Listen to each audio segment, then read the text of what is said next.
Vous avez été nombreux à utiliser Votil l'année dernière pour vos élections de représentants de parents d'élèves et vous l'êtes encore plus cette année et pour ça j'aimerais vous dire merci.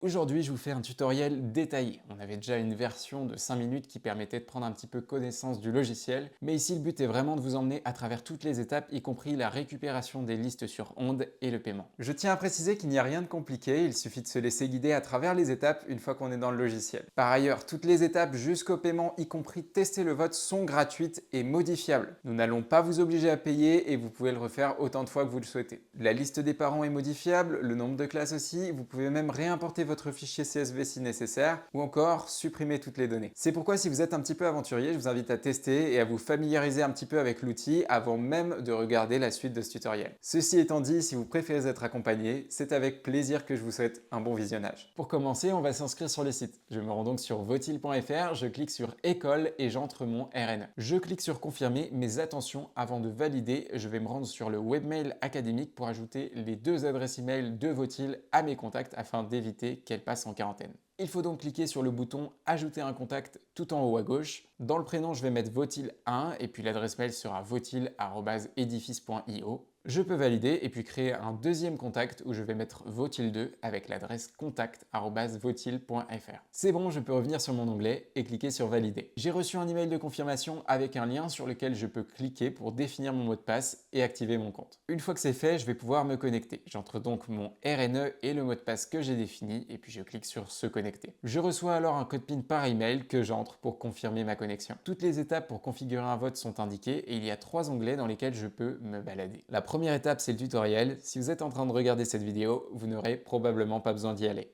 L'étape suivante consiste à définir son nombre de classes. Je peux alors le faire avec le curseur ou alors l'écrire dans la zone de texte. Puis je fais modifier. Ensuite, on va s'occuper de la liste électorale, mais pour ça, je vais avoir besoin des fichiers CSV sur onde. Le premier fichier est la liste électorale du bureau de vote. Pour le récupérer, je me rends donc sur onde, dans l'onglet liste et documents, puis le sous-onglet liste. Tout en bas à droite, je clique sur liste électorale du bureau de vote, je clique sur la loupe et enfin sur le bouton de téléchargement au format CSV. Le deuxième fichier à récupérer se trouve toujours dans l'onglet liste et documents, mais avec le sous-onglet extraction. Je vais ensuite dans élèves de l'école ou leur responsable, je sélectionne la catégorie responsable, je clique sur la loupe et je termine par cliquer sur le bouton extraction des responsables format CSV. Ça y est, j'ai tout ce qu'il me faut sur onde, je peux maintenant retourner sur Votil et aller sur la page d'accueil pour retourner à l'étape où j'en étais. Il s'agit de la liste électorale, je vais pouvoir cliquer sur ce bouton pour importer mes CSV en commençant par la liste électorale. Pour ça, je clique sur la zone ou alors je glisse le fichier depuis mon explorateur de fichiers, les deux fonctionnent. De la même manière, je continue en ajoutant mon fichier d'extraction. Je peux ensuite éventuellement vérifier les données importées et que les adresses mail ont bien été retrouvées et puis valider l'importation. Si je retourne dans la liste électorale, je peux d'ailleurs faire des modifications si besoin, ajouter, modifier, supprimer des parents. Attention, à chaque fois que je réalise un nouvel import, je supprime les modifications précédentes. On peut passer à la 4e étape et créer nos listes de candidats. On voit d'ailleurs qu'il existe déjà le vote blanc qui est une liste vide ni supprimable ni modifiable. Je peux donc ajouter une liste, j'entre d'abord le nom de ma liste, par exemple les fruits avec pommes, poires, haricots, bananes, oranges, fraises. Et attention, il faut que cette liste soit bien dans l'ordre pour que les titulaires et suppléants soient calculés comme il faut. Pour ça, avec ma souris, je peux rester cliquer sur un nom et le glisser à la position que je souhaite. Si je veux supprimer un nom, je peux le glisser vers la corbeille et je peux également modifier un nom. Là par exemple, je suis sûr que vous étiez horrifié en cliquant dessus et en faisant entrer. Finalement, je valide. Évidemment, je peux toujours modifier, supprimer et ajouter d'autres listes et en l'occurrence, je vais en ajouter une autre.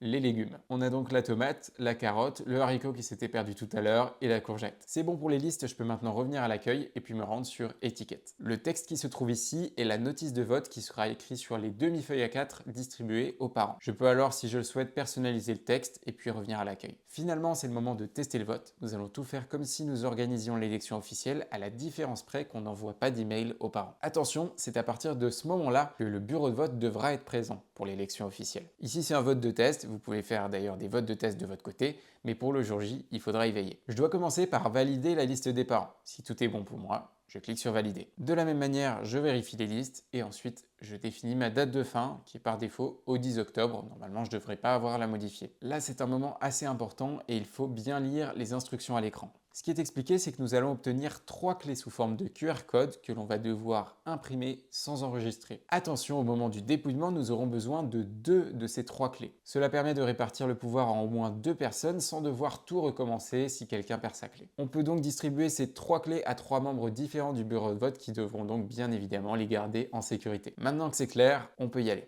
J'ai compris et je génère les clés. Finalement, j'ai un bilan qui s'affiche, donc je peux vérifier un petit peu toutes les informations. Et si tout est OK, cliquez sur générer les étiquettes et lancer l'élection. Ça y est, elles sont là, triées par classe. Je peux maintenant les imprimer et les massicoter. Les étiquettes avec l'identifiant ainsi que la notice de vote. Pas de panique, si un enfant n'a pas d'étiquette, c'est probablement son frère ou sa sœur dans la classe d'à côté qui l'a reçu. Si je reviens sur mon onglet Vote-il, je vois que je suis en mode test et que donc tous les emails vont être envoyés à l'adresse de l'école et également que les résultats seront clairement identifiés comme des résultats de test. J'ai quelques informations, un taux de participation, ma liste d'émargement et même un journal d'événements. Ce qui va nous intéresser, c'est surtout les boutons simuler des votes et dépouiller maintenant. Ils ont une petite astérix en haut à droite, ce qui signifie qu'ils ne sont disponibles qu'en mode test. La simulation nous permet de faire voter les parents aléatoirement de manière plus ou moins réaliste pour simuler ce qui se passerait en conditions réelles. Et le bouton dépouiller maintenant nous permet de décaler la date de fin de vote à maintenant pour ne pas avoir à attendre le temps pour faire nos essais. Faisons à présent un tour sur les autres boutons. Nous avons celui qui vérifie l'intégrité. Ce dernier compte le nombre de votes dans l'urne et le nombre d'émargements et compare ce nombre pour voir si c'est bien le même. Ainsi, on est certain qu'un vote n'a pas été injecté de façon malveillante dans notre urne. Le bouton rappel de vote nous permet d'envoyer un rappel à tous les parents qui n'ont pas encore voté. Attention, il n'est utilisable qu'une seule fois, faites-en bon usage, je vous recommande de l'utiliser 2 jours environ avant la fin du scrutin. Le bouton changer l'email permet de modifier l'adresse d'un parent erroné ou de la changer tout simplement dans le cas où il ne reçoit pas son code de confirmation. Pour les parents qui n'en ont pas, Vote-il recommande de mettre l'adresse email de l'école et de fournir le moyen d'authentification par un autre moyen. Ça peut être le courrier, le téléphone, les SMS en main propre. Le bouton nouvelle étiquette, quant à lui, permet d'obtenir une nouvelle demi-feuille 4 pour un parent dans le cas où il a été égaré ou volé. Cela aura pour effet de périmer l'ancienne étiquette, attention. Donc voilà, ne le faites que quand c'est nécessaire et donnez la nouvelle étiquette. Justement, on va créer une nouvelle étiquette pour pouvoir découvrir comment ça fonctionne et essayer de voter un petit peu à la place d'un parent pour voir comment c'est de son côté. Évidemment, ça ne pose pas problème parce qu'on est en mode test. Pour me connecter en tant que parent, j'ai plusieurs options. Premièrement, je peux me connecter sur le site de votil.fr, cliquer sur parent, puis entrer mon identifiant. La méthode la plus simple consiste à flasher le QR code avec l'application appareil photo sur les iPhones ou Google sur les appareils Android, et je me retrouve donc au même endroit que si j'avais tapé mon identifiant sur le site. Comme je suis en mode test, c'est l'école, donc moi, qui vais recevoir le code PIN d'identification. Voici l'email que j'ai reçu, je peux donc écrire le code PIN et je vais pouvoir choisir ma liste. Je vais prendre plutôt les légumes parce que je suis plutôt salé que sucré. Et une fois que j'ai confirmé, j'obtiens une preuve de vote que je vais justement aller vérifier. Si je me rends à nouveau sur Parents, en bas j'ai un lien vérification de la prise en compte du vote. Je peux ensuite entrer ma preuve de vote par un simple copier-coller et vérifier que ce dernier a bien été ajouté à l'urne. Si je retourne maintenant dans mon espace école et que je clique sur actualiser les données, j'ai 2,27% de participation et un parent sur mes 44 à voter. Pour aller plus vite et faire un test réaliste, je vais maintenant simuler les votes. Après un court chargement, je découvre une liste d'émargements un peu plus réaliste en fin d'élection. On va pouvoir procéder au dépouillement et je vais cliquer du coup sur dépouiller maintenant pour décaler la date à maintenant. Évidemment, sur un vote officiel, j'aurais dû attendre la fin, c'est bien parce qu'on est en mode test. Un bouton voir les résultats apparaît et puis ensuite je suis invité à sceller l'élection. Ça signifie qu'on va faire un calcul mathématique qui va garantir que tout ce qu'il y a dans l'urne ne bougera pas. Ce que je peux faire, c'est imprimer ce procès verbal de scellement et le faire signer par le bureau de vote. Si je reviens sur Votil, j'ai maintenant un QR code et un bouton actualiser. Est-ce que vous vous souvenez des clés qu'on a créées tout à l'heure? Bien là, on va les réutiliser et on va en avoir besoin de 2 sur 3, évidemment, pour pouvoir dépouiller. Donc la première étape, c'est à nouveau de flasher ce QR code, donc je le répète, avec l'application Google sur Android ou l'application appareil photo sur iPhone. Ensuite, je n'ai qu'à autoriser ma caméra et puis je passe devant les clés une à une et normalement la clé privée est reconstruite. Je lance le dépouillement, c'est très rapide et une fois que c'est terminé, je clique sur actualiser sur mon ordinateur et voici les résultats. Vous avez maintenant toutes les informations nécessaires pour les saisir sur ECECA. Remarquez qu'on peut refaire le dépouillement mais attention, il faut bien conserver au moins 2 des 3 QR codes. Et également, j'ai ma feuille d'émargement et mon procès verbal au format PDF. Nous avons pu tester toutes les fonctionnalités, il est temps maintenant de passer au paiement si vous êtes satisfait de votre essai. Vous serez alors en capacité d'organiser l'élection officielle.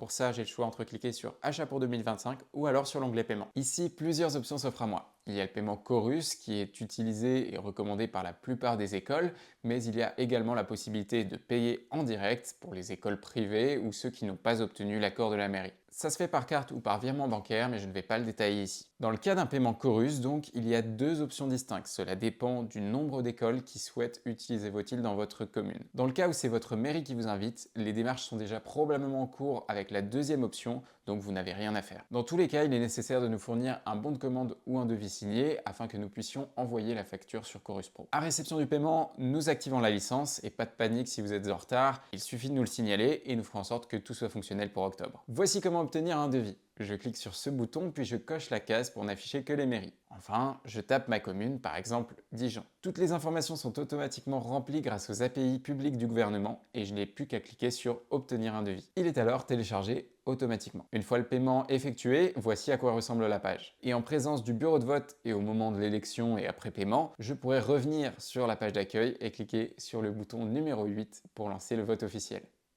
Merci pour votre visionnage, j'espère que c'était clair pour vous. N'hésitez pas à poser vos questions juste en dessous de cette vidéo. À très vite.